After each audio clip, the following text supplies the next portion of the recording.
From Studio A at the USC Annenberg School, I am Brandon Garcia, and joining me today is Gregg Daniel. Gregg is an accomplished theater director and actor with over 100 appearances in film and television roles, and is currently teaching at the University of Southern California's School of Dramatic Arts. Gregg graduated from Tisch School of the Arts, New York University, where he earned his Bachelor's of Fine Arts, and National University, where he earned his Master's of Fine Arts. Yes. Gregg, thank you so much for being here today. My pleasure, Brandon. Thanks for inviting me.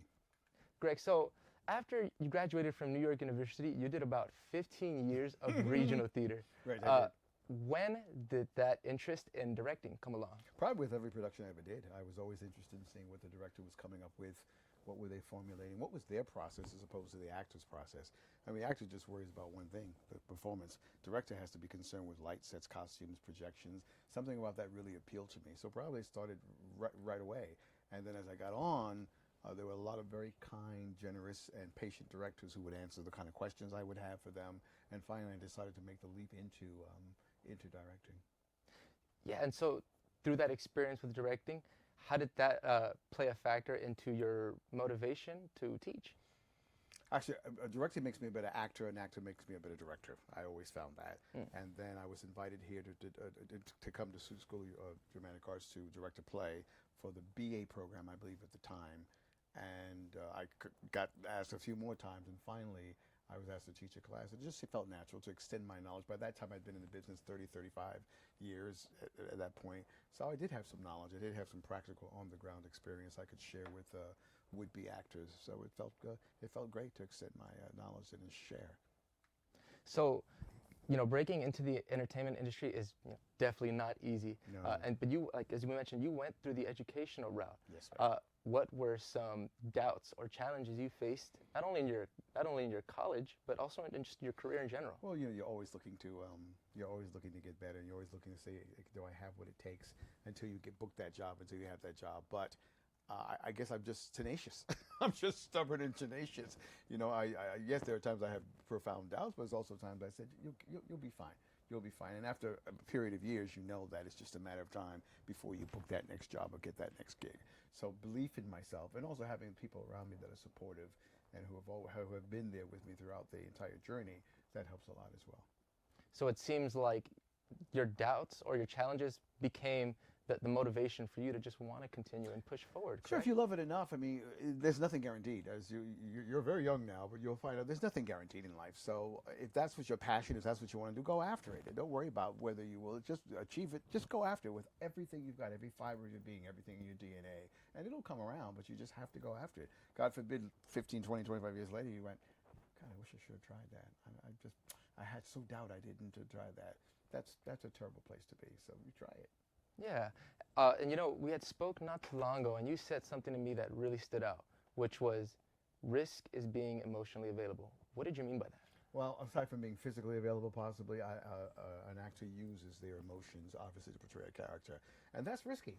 That's risky stuff. Sometimes you have to tap into things that aren't as comfortable, or topics or themes that might make you feel uncomfortable. But in order to acknowledge that and yet go there anyway and take the risk, that's pretty courageous. They're not only risk-taking, it's also courageous of actors of where they go in order to help portray a human being, another human being. Yeah, and so, emotion is, pretty much the essence of acting, right?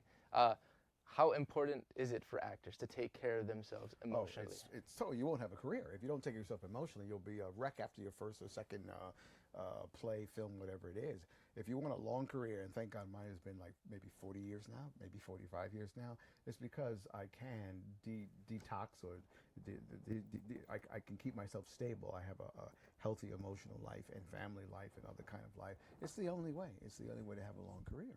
And and how do these warm-up exercises or relaxation exercises factor into just, Well, the body's an instrument. The body is an instrument, so you have to prepare yourself vocally, you have to prepare yourself physically, mentally. So some of these exercises allows us to tap into what's happening with us physically. The breath. The breath is so important. People don't even think of it until you have lack of breath.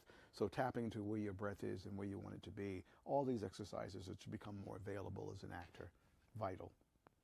So, one thing, I just want to bring things back. We discussed your teaching, and we discussed just how, you went on to achieve many great things. But through all that, again, I want to go back to the very beginning. Tell me, when was the moment when you realized that you wanted to pursue acting? I think I went to see a Broadway show, when I was quite young, and there's something about it was a restoration comedy of something by Moliere, and it was something about the lights, costumes, and people speaking in this strange language. It sounded like English, which was English. I understood a lot of it, how they moved, what they were wearing. I thought, wow, look at that world.